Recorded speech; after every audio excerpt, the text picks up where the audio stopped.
السلام علیکم۔ چاک and duster academy میں آپ کا خیر مقدم ہے۔ آج ہم پریم چند کا ایک افسانوی مجموعہ واردات میں شامل ایک افسانے کو پڑھیں گے جس کا عنوان ہے روشنی۔ ICS پاس کر کے ہندوستان آیا مجھے صوبہ جات متحدہ کے ایک کوہستانی علاقے میں ایک سب ڈویژن کا چارج ملا۔ مجھے شکار کا بہت شوق تھا اور کوہستانی علاقے میں شکار کی کیا کمی، میری دلی مراد بر آئی۔ ایک پہاڑ کے دامن میں میرا بنگلہ تھا، بنگلے پر کچہری کر لیا کرتا تھا۔ اگر کوئی شکایت تھی تو یہ کہ سوسائٹی نہ تھی، اس لیے سیر و شکار اور اخبارات و رسائل سے اس کمی کو پورا کیا کرتا تھا۔ امریکہ اور یورپ کے کئی رسالے آتے تھے۔ ان کے مضامین کی شگفتگی اور جدت اور خیال آرائی کے مقابلے میں ہندوستانی اخبار اور رسالے بھلا کیا جچتے۔ سوچتا تھا وہ دن کب آئے گا کہ ہمارے یہاں بھی ایسے شاندار رسالے نکلیں گے۔ بہار کا موسم تھا، پھاگن کا مہینہ۔ میں دورے پر نکلا اور کندھوار کے تھانے کا معائنہ کر کے گجن پور کے تھانے کو چلا۔ کوئی 18 میل کی مسافت تھی مگر منظر نہایت سہانا۔ دھوپ میں کسی قدر تیزی تھی مگر ناخوشگوار نہیں۔ ہوا میں بھینی بھینی خوشبو تھی۔ آم کے درختوں میں بھور آ گئے تھے اور کوئل کوکنے لگی تھی۔ کندھے پر بندوق رکھ لی تھی کہ کوئی شکار مل جائے تو لیتا چلوں۔ کچھ اپنی حفاظت کا بھی خیال تھا کیونکہ ان دنوں جا بجا ڈاکے پڑ رہے تھے۔ میں نے گھوڑے کی گردن سہلائی اور کہا، چلو بیٹا چلو، 2.5-3 گھنٹے کی دوڑ ہے، شام ہوتے ہی گجن پور پہنچ جائیں گے۔ ساتھ کے ملازم پہلے ہی روانہ کر دیے گئے تھے۔ جا بجا کاشتکار کھیتوں میں کام کرتے نظر آتے تھے۔ ربی کی فصل تیار ہو چکی تھی، اوکھ اور خربوزے کے لیے زمین تیار کی جا رہی تھی۔ ذرا ذرا سے مزارے تھے، وہی بابا آدم کے زمانے کے بوسیدہ حل، وہی افسوسناک جہالت، وہی شرمناک نیم برہنگی۔ اس قوم کا خدا ہی حافظ ہے۔ گورنمنٹ لاکھوں روپے زراعتی اصلاحوں پر صرف کرتی ہے، نئی نئی تحقیقاتیں اور ایجادیں ہوتی ہیں، ڈائریکٹر انسپکٹر سب موجود، اور حالات میں کوئی اصلاح، کوئی تغیر نہیں۔ مغرب میں تعلیم کا طوفان بے تمیز برپا ہے۔ یہاں مدرسوں میں کتے لوٹتے ہیں۔ جب مدرسے پہنچ جاتا ہوں تو مدرس کو کھاٹ پر نیم غنودگی کی حالت میں لیٹے پاتا ہوں۔ بڑی دوادوش سے 10-20 لڑکے جوڑے جاتے ہیں۔ جس قوم پر جمود نے اس حد تک قبضہ کر لیا ہو، اس کا مستقبل انتہا درجے مایوس کن ہے۔ اچھے اچھے تعلیم یافتہ آدمیوں کو سلف کی یاد میں آنسو بہاتے دیکھتا ہوں۔ مانا کہ ایشیا کے جزائر میں آرین مبلغوں نے مذہب کی روح پھونکی تھی، یہ بھی مان لیا کہ کسی زمانے میں آسٹریلیا بھی آرین تہذیب کا ممنون تھا، لیکن اس سیلف پروری سے کیا حاصل؟ آج تو مغرب دنیا کا مشعل ہدایت ہے، ننھا سا انگلینڈ نصف کرۂ زمین پر حاوی ہے اپنی صنعت و حرفت کی بدولت۔ بے شک مغرب نے دنیا کو ایک نیا پیغام عمل عطا کیا ہے، اور جس قوم میں اس پیغام پر عمل کرنے کی قوت نہیں ہے، اس کا مستقبل تاریک ہے۔ جہاں آج بھی نیم برہنہ گوشہ نشین فقیروں کی عظمت کے راگ الاپے جاتے ہیں، جہاں آج بھی شجر و ہجر کی عبادت ہوتی ہے، جہاں آج بھی زندگی کے ہر ایک شعبے میں مذہب گھسا ہوا ہے، اگر اس کی یہ حالت ہے تو تعجب کا مقام نہیں۔ میں انہی تصورات میں ڈوبا ہوا چلا جا رہا تھا۔ دفتن ٹھنڈی ہوا کا ایک جھونکا جسم میں لگا تو میں نے سر اوپر اٹھایا۔ مشرق کی طرف منظر گرد آلود ہو رہا تھا۔ افق گرد و غبار کے پردے میں چھپ گیا تھا۔ آندھی کی علامت تھی۔ میں نے گھوڑے کو تیز کیا مگر لمحہ بلمحہ غبار کا پردہ وسیع اور بسیط ہوتا جاتا تھا اور میرا راستہ بھی مشرق ہی کی جانب تھا۔ گویا میں یکو تنہا طوفان سے طوفان کا مقابلہ کرنے دوڑا جا رہا تھا۔ ہوا تیز ہو گئی، وہ پردہ غبار سر پر آ پہنچا اور دفتن میں گرد کے سمندر میں ڈوب گیا۔ ہوا اتنی تند کہ کئی بار میں گھوڑے سے گرتے گرتے بچا۔ وہ سرسراہٹ اور گڑگڑاہٹ تھی کہ الامان، گویا فطرت نے آندھی میں طوفان کی روح ڈال دی۔ 10-20 ہزار توپیں ایک ساتھ چھوٹتیں تب بھی اتنی ہولناک صدا نہ پیدا ہوتی، مارے گرد کے کچھ نہ سوجھتا تھا، یہاں تک کہ راستہ بھی نظر نہ آتا تھا۔ اف، ایک قیامت تھی جس کی یاد سے آج بھی کلیجہ کانپ جاتا ہے۔ میں گھوڑے کی گردن سے چمٹ گیا اور اس کے ایالوں میں منہ چھپا لیا۔ سنگریزے گرد کے ساتھ اڑ کر منہ پر اس طرح لگتے تھے جیسے کوئی کنکریوں کو پچکاری میں بھر کر مار رہا ہو۔ ایک عجیب دہشت مجھ پر مسلط ہو گئی۔ کسی درخت کے اکھڑنے کی آواز کانوں میں آ جاتی تو پیٹ میں اتنی آتیں تک سمٹ جاتی۔ کہیں کوئی درخت پہاڑ سے میرے اوپر گرے تو یہی رہ جاؤں۔ طوفان میں ہی تودے بھی تو ٹوٹ جاتے ہیں، کوئی ایسا تودا لڑھکتا ہوا آ جائے تو بس خاتمہ، رہنے کی گنجائش نہیں۔ پہاڑی راستہ کچھ سجھائی نہیں دیتا۔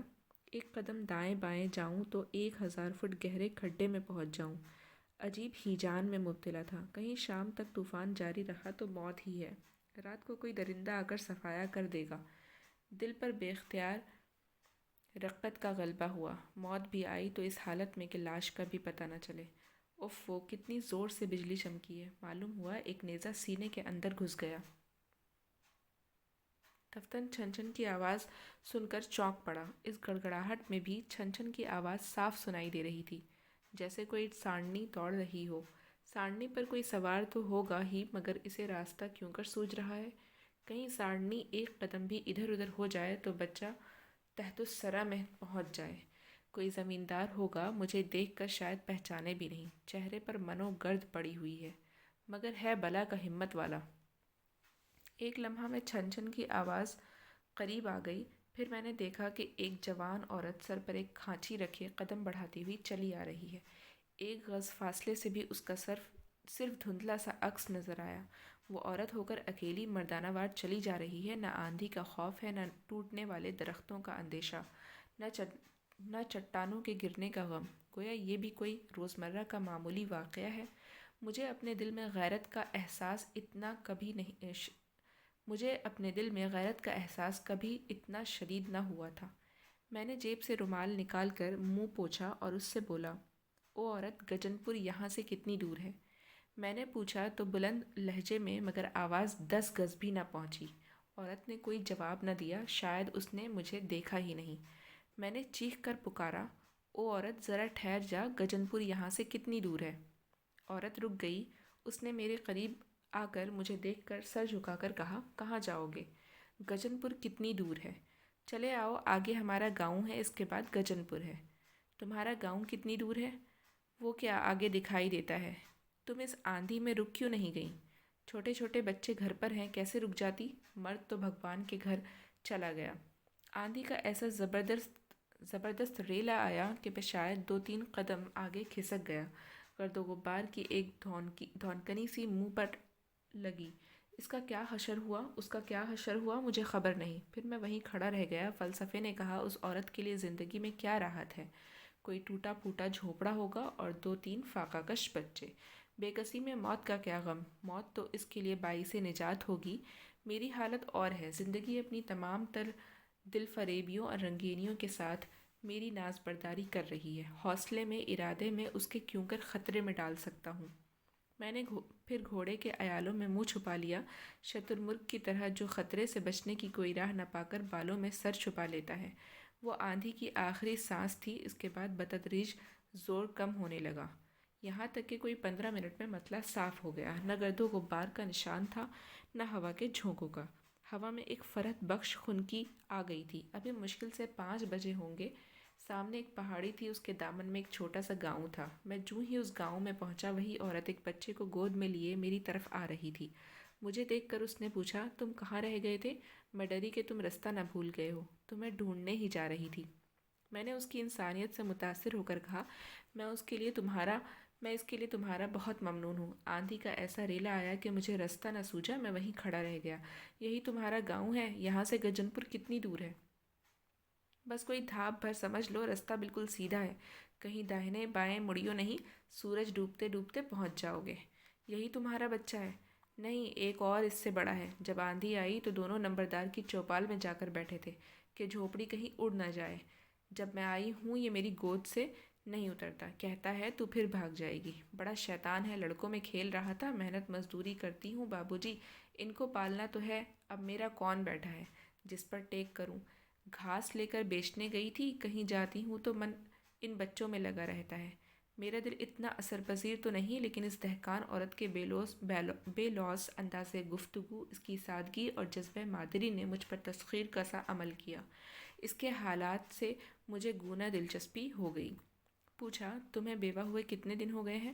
نم آنکھیں عورت کی آنکھیں نم ہو گئیں۔ اپنے آنسوؤں کو چھپانے کے لیے بچے کے رخسار کو اپنے آنکھوں سے لگا کر بولی، ابھی تو کل 6 مہینے ہوئے ہیں بابو جی، بھگوان کی مرضی ہے، آدمی کا کیا بس۔ بھلے چنگے حل لے کر لوٹے، ایک لوٹا پانی پیا، قے ہوئی، بس آنکھیں بند ہو گئی۔ نہ کچھ کہا نہ سنا۔ میں سمجھی تھکے ہیں، سو رہے ہیں۔ جب کھانا کھانے کے لیے اٹھانے لگی تو بدن ٹھنڈا تھا۔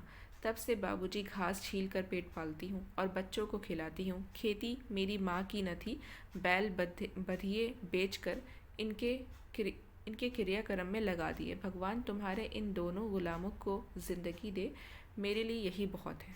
میں موقع اور محل سمجھتا ہوں اور نفسیات میں بھی دخل رکھتا ہوں، لیکن اس وقت مجھ پر ایسی رقت طاری ہوئی کہ میں آبدیدہ ہو گیا اور جیب سے 5-6 روپے نکال کر اس عورت کی طرف ہاتھ بڑھاتے ہوئے کہا، میری طرف سے یہ بچوں کی مٹھائی کھانے کے لیے لے لو، مجھے موقع ملا تو پھر کبھی آؤں گا۔ یہ کہہ کر میں نے بچے کے رخساروں کو انگلی سے چھو دیا۔ ماں ایک قدم پیچھے ہٹ کر بولی، نہیں بابو جی، یہ رہنے دیجیے، میں غریب ہوں لیکن بھکارن نہیں ہوں، یہ بھیک نہیں ہے، بچوں کے مٹھائی کھانے کے لیے ہے۔ نہیں بابو جی، مجھے اپنا بھائی سمجھ کر لے لو۔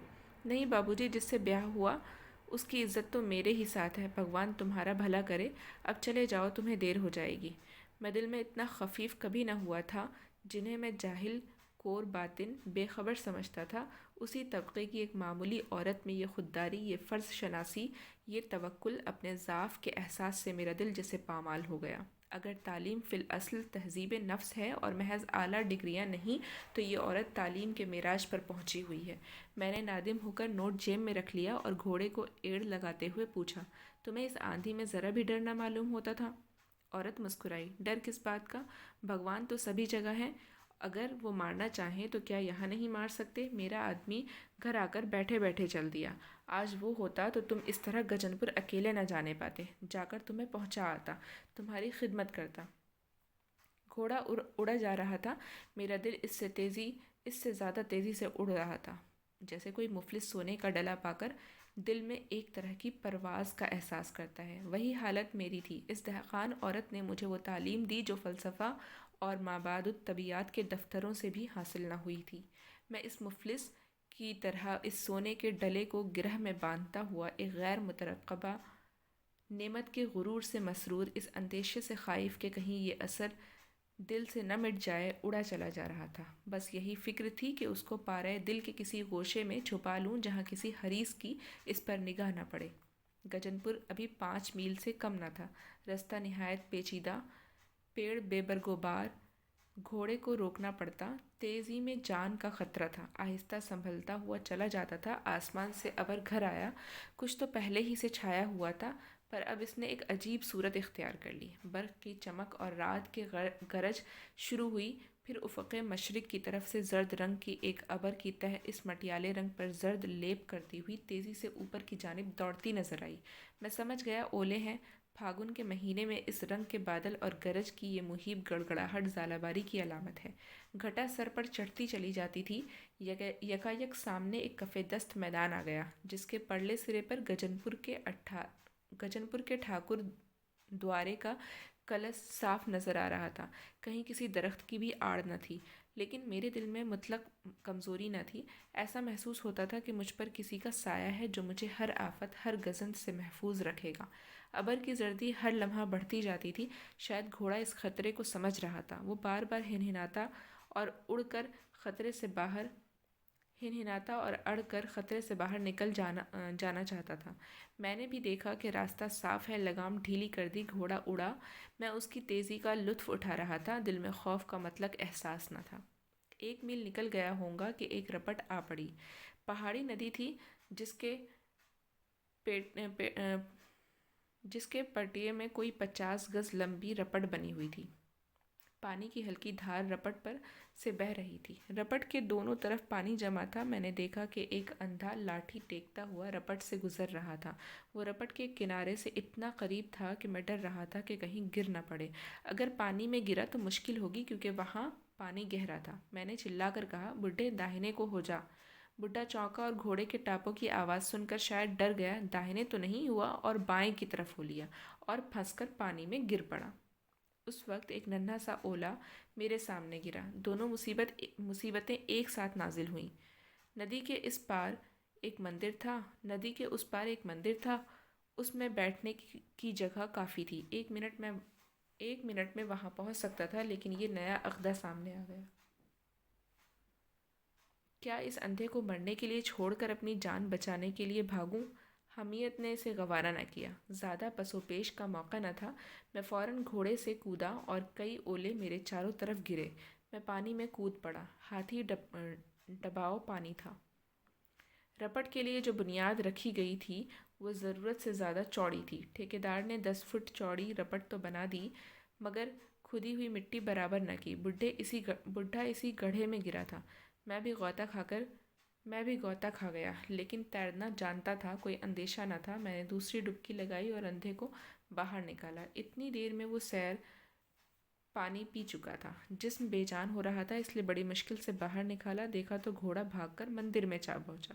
اس نیم جان لاش کو لیے ہوئے 1 فرلانگ چلنا آسان نہ تھا۔ اوپر اولے تیزی سے گرنے لگے تھے، کبھی سر پر، کبھی شانے پر، کبھی پیٹھ پر گولی سی لگ جاتی تھی۔ میں تلملا اٹھتا تھا، لیکن اس لاش کو سینے سے لگائے مندر کی طرف لپکا چلا جاتا تھا۔